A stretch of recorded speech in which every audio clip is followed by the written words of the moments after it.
بھر کی طرح پاکستان میں بھی اقوام متحدہ کے زیر اہتمام 22 اپریل کو دنیا کا عالمی دن منایا جاتا ہے۔ دنیا میں سب سے پہلے 1970 کو اقوام متحدہ کے زیر انتظام امریکہ میں دنیا کا عالمی دن منایا گیا۔ یہ وہ دور تھا جب تحفظ ماحولیات کے بارے میں آہستہ آہستہ شعور اجاگر ہو رہا تھا اور لوگ فضائی آلودگی اور دیگر ماحولیاتی خطرات کا بغور مشاہدہ کر رہے تھے۔ اس دن کو منانے کا بنیادی مقصد عالمی برادری کی توجہ کرۂ ارض کی حفاظت اور ماحولیاتی آلودگی کے مسائل کی جانب مبذول کرانا ہے۔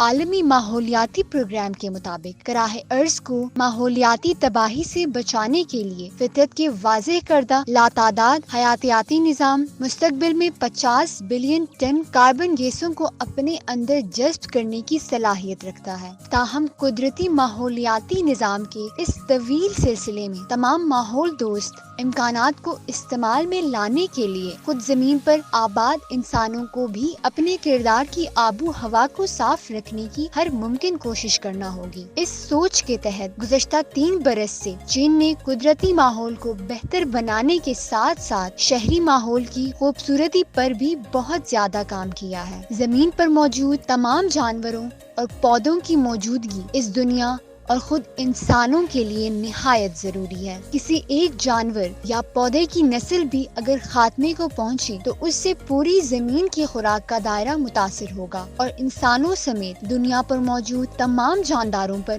بدترین منفی اثر پڑے گا۔ کچھ عرصہ قبل لندن کی زولوجیکل سوسائٹی اور تحفظ جنگلی حیات کی تنظیم WWF کی جانب سے ایک رپورٹ جاری کی گئی تھی جس میں بتایا کہ 1970 کے بعد سے دنیا میں جنگلی حیات میں 58% کمی ہوئی ہے۔ ماہرین کے مطابق معدومی کے خطرے کا شکار جانوروں میں پہاڑوں، جنگلوں، دریاؤں، سمندروں سمیت ہر مقام کے جانور اور ہاتھی، گوریلا سے لے کر گدھا تک شامل ہیں۔ یہی صورتحال درختوں اور جنگلات کی ہے۔ ایک اندازے کے مطابق دنیا بھر میں ہر سال 1.88 کروڑ ایکڑ رقبے پر مشتمل جنگلات کاٹ دیے جاتے ہیں۔ ماہرین کا کہنا ہے کہ زمین پر ایک اور عظیم مادمی کا وقت تیزی سے قریب آتا جا رہا ہے اور اس کی رفتار ہمارے گمان سے بھی تیز ہے۔ زمین پر اب تک 5 عظیم معدومیاں رونما ہو چکی ہیں۔ سب سے خوفناک معدمی 25 کروڑ سال قبل واقع ہوئی جب زمین کے 96% آبی اور 70% زمینی حیات صفحہ ہستی سے مٹ گئی۔